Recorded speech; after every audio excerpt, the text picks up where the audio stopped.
नमस्कार, आप सभी का एबी क्लासेस में स्वागत है। हम पढ़ रहे थे भारत में संविधान सभा का निर्माण। तो बात है 1945 के, जब ब्रिटेन में चुनाव हो रहा था। एक तरफ थी सत्तारूढ़ पार्टी कंजर्वेटिव पार्टी, जिसके नेतृत्व करता थे विंस्टन चर्चिल, और एक तरफ थी लेबर पार्टी, जिसके नेतृत्व करता थे क्लीमेंट एटली। और इस चुनाव में विंस्टन चर्चिल की हार हुई और क्लीमेंट एटली की जीत हुई।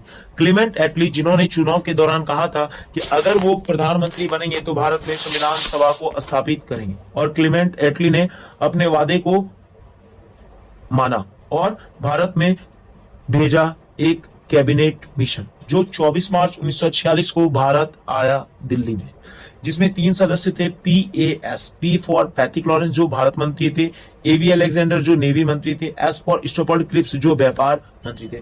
भारत में कैबिनेट मिशन के मुख्य 2 उद्देश्य थे, एक संविधान सभा का निर्माण और एक अंतरिम सरकार। भारत में तभी देसी रियासत, ब्रिटिश प्रांत और कमिश्नरी हुआ करती थी। भारत में कुल 389 सीट थी, जिनमें कहा गया था 10 लाख पर 1 सीट माना गया, जिनमें ब्रिटिश प्रांत थे 292, कमिश्नरी थी 4, ABCD, A for Ajmer, B for Balochistan, C for Coorg और D फॉर दिल्ली, और देसी रियासत थे 93।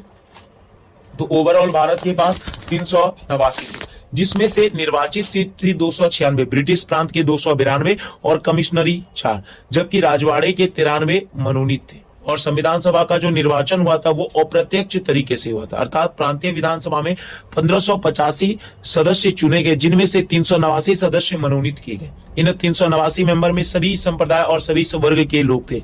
जनरल से 213, मुस्लिम से 79, सिख से 4, महिलाएं 15, SC से 26 और ST से 33, और महिलाओं में कुल 15, जिनमें से सबसे ज्यादा थी यूपी से, और बिहार से नेतृत्व कर रही थी सरोजनी नायडू।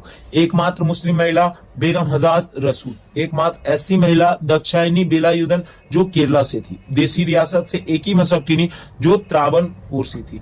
इस प्रकार 15 महिलाओं ने भाग लिया था। और इस चुनाव के परिणाम में कांग्रेस ने बहुत भारी जीत प्राप्त की, जिनमें कांग्रेस को 208 सीट, मुस्लिम लीग को 73, निर्दलीय को 8, कृषक गिरजा पार्टी और शेड्यूल कास्ट पार्टी, वो पार्टी जिनसे भीमराव अंबेडकर आती थी, उन पार्टियों को 7 सीट प्राप्त हुआ।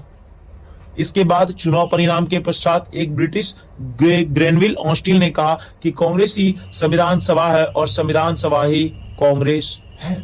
इस बातों से और परिणाम से मुस्लिम लीग नाराज हुई और मुस्लिम लीग ने संविधान सभा से खुद को अलग कर लिया और भारत पाकिस्तान बंटवारा हुआ, जिनमें पाकिस्तान को 90 सीट और हमारे प्रिय भारत को 299 सीट प्राप्त हुआ। अब आगे का भाग पढ़ेंगे हम अपने अगले पार्ट में। धन्यवाद। जय हिंद।